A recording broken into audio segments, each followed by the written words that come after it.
दोस्तों, जरा सोचिए कि क्या हो अगर एक दिन अचानक से पृथ्वी के आसमान में सूरज चमकना बंद हो जाए। मैं बता दूं कि अगर ऐसा हुआ तो कुछ ही दिनों में पृथ्वी पर जीवन का विनाश हो जाएगा। अगर सोलर सिस्टम एक बॉडी है तो सूरज उसकी धड़कन है, और जब धड़कन रुक जाती है ना, तो इंसान उठता नहीं है, उठ जाता है। आज से करीबन 460 करोड़ साल पहले सौरमंडल के जन्मदाता सूरज का जन्म हुआ था, जिसकी रोशनी, गर्मी और गुरुत्वाकर्षण की वजह से ही आज पृथ्वी पर जीवन संभव हो पाया है। हालांकि बचपन से ही हम सूरज को सिर्फ एक चमकता हुआ आग का गोला मानते हैं, लेकिन असल में ये इतना ज्यादा कॉम्प्लेक्स और फैसिनेटिंग है कि आज भी वैज्ञानिकों को हर दिन सूरज के बारे में कुछ नया जानने को मिलता है। और इस वीडियो में हम सोलर सिस्टम के फादर यानी कि सन को डिकोड करके उसके रहस्यों से पर्दा उठाएंगे। तो मैं हूं आपका दोस्त विजय और आप देख रहे हैं रिफ्लेक्ट। अगर आप दोपहर के समय में आसमान को देखेंगे तो आपको चमकता हुआ सूरज दिखाई देगा। हालांकि लाइट इस दुनिया में सबसे तेज ट्रैवल करने वाली चीज है, लेकिन सन के आउटर लेयर से निकलकर इस रोशनी को हमारी आंखों तक पहुंचने में करीबन 8 मिनट और 20 सेकंड्स का समय लगता है। यानी कि कहने का मतलब यह हुआ कि हम सूरज के कुछ मिनट पुराने रूप को देखते हैं। और सूर्य इतना बड़ा है कि अगर आप ये देखें कि उसके कोर में जनरेट हुए लाइट के फोटॉन्स सभी लेयर्स को पार करके हम तक कब पहुंचते हैं, तो ये रोशनी करीबन 10,000 से 1,70,000 साल पुरानी हो सकती है। लेकिन सबसे बड़ा सवाल तो ये है कि सन के इन सभी लेयर्स में है क्या।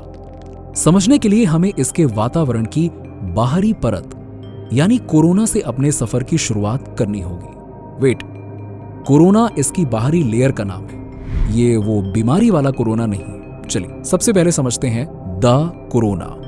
11 फरवरी 2010 के दिन नासा ने अपने SDO यानी सोलर डायनेमिक्स ऑब्जर्वेटरी स्पेसक्राफ्ट को लॉन्च किया था, जिसका मुख्य लक्ष्य था डिफरेंट वेवलेंथ की इलेक्ट्रोमैग्नेटिक वेव्स के जरिए सन की स्टडी करना।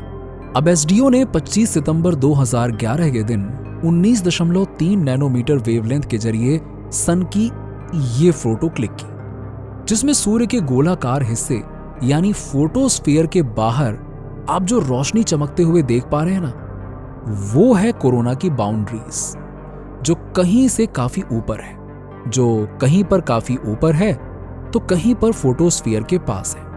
आप कोरोना के कई दुर्लभ हिस्सों को अपनी आंखों से भी देख सकते हैं, जैसे कि जब सूर्य ग्रहण लगता है और जब चांद सूर्य और पृथ्वी के बिल्कुल बीचों बीच आ जाता है, तो उस काले गोले के बाहर की तरफ जो प्रकाश चमकता है वही है कोरोना।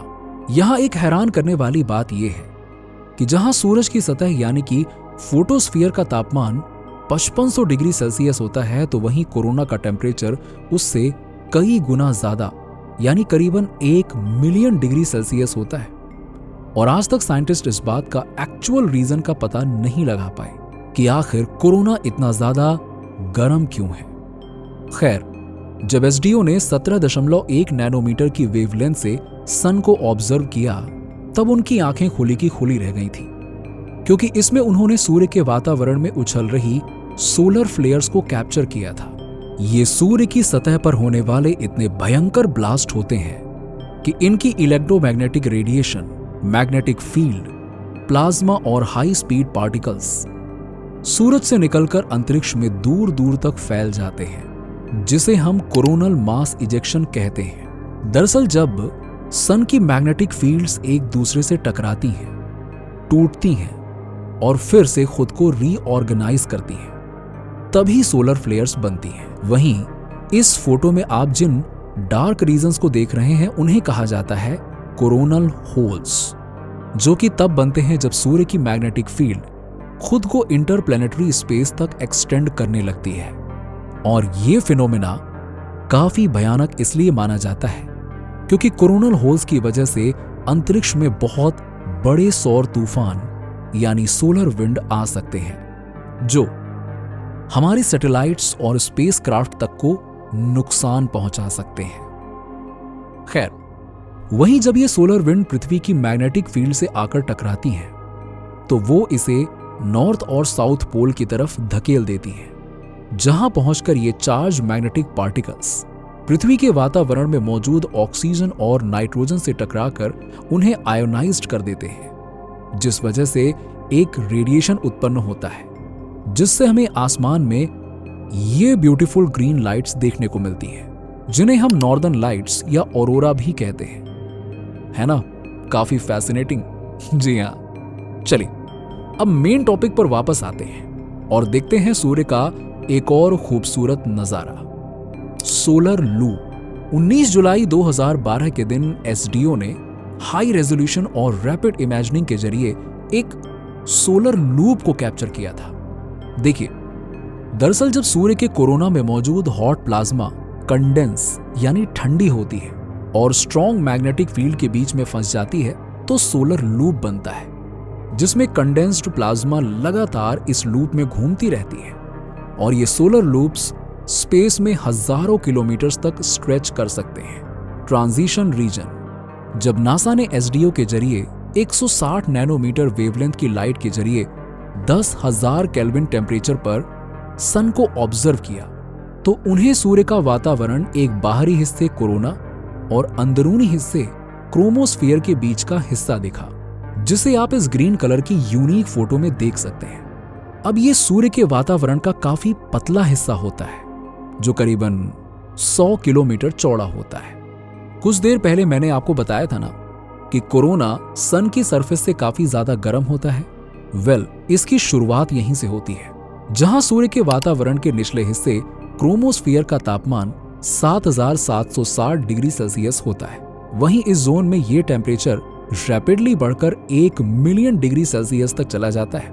यानी कोरोना और क्रोमोस्फीयर के बीच की इस बाउंड्री में ही वातावरण हद से ज्यादा गर्म होने लगता है। क्रोमोस्फीयर। जब नासा ने इस वेवलेंथ को बढ़ाकर 170 नैनोमीटर किया, तो उन्होंने पहली बार सन सरफेस के सबसे पास वाली एटमॉस्फेरिक लेयर क्रोमोस्फीयर को कैप्चर किया। और जब इसे और पास से देखा गया तो वैज्ञानिकों की आंखें खुली की खुली रह गईं। यकीन मानिए, जी हां, जिस तरह से हम इंसानों के रोंगटे खड़े हो जाते हैं, ठीक वैसे ही क्रोमोस्फीयर में भी सतह से प्लाज्मा की कई पतली पतली घास जैसी स्पाइक्स बाहर निकलती हुई दिखाई देती है, जो गर्म हवाओं के बीच लगातार लहराती रहती है।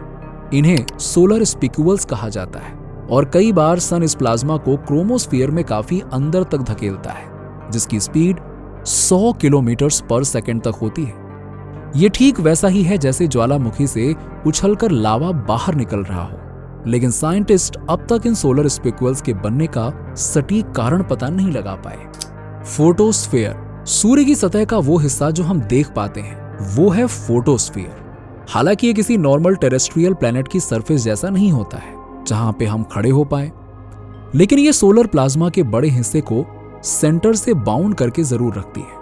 और स्क्रीन पर आप फोटोस्फीयर की जो फोटो देख पा रहे हैं, वो एसडीओ के हेलियोसाइस्मिक मैग्नेटिक इमेजर से कैप्चर की गई है, जिसमें आप देख सकते हैं कि अगर हम सोलर एटमॉस्फेरिक के डिस्टर्बेंस को हटा दें, तो ये येलो एंड ऑरेंज कलर का एक परफेक्ट राउंड स्टार है।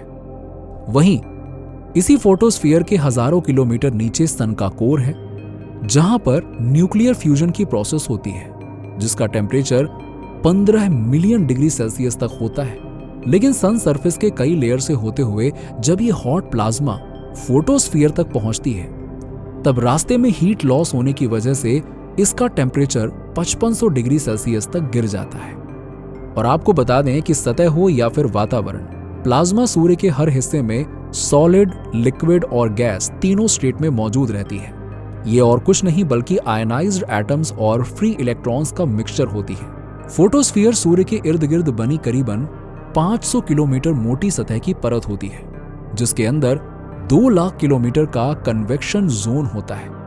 फिर आता है 3 लाख किलोमीटर मोटा रेडियो एक्टिव जोन और सबसे अंदर 2 लाख किलोमीटर मोटी कोर। इस तरह हमारे सोलर सिस्टम के फादर सन का पूरा स्ट्रक्चर बना हुआ है, जो हमें जितना दिखता है उससे कहीं गुना ज्यादा कॉम्प्लेक्स है। और साइंटिस्ट का मानना है कि अगर हम अगले 1000 साल तक भी रिसर्च करते रहे, फिर भी हमें लगातार सन के बारे में कुछ ना कुछ नया जानने को जरूर मिलेगा।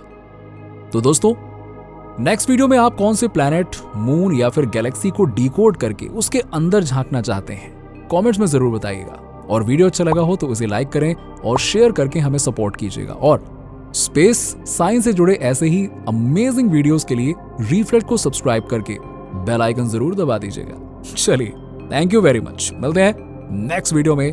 जय हिंद।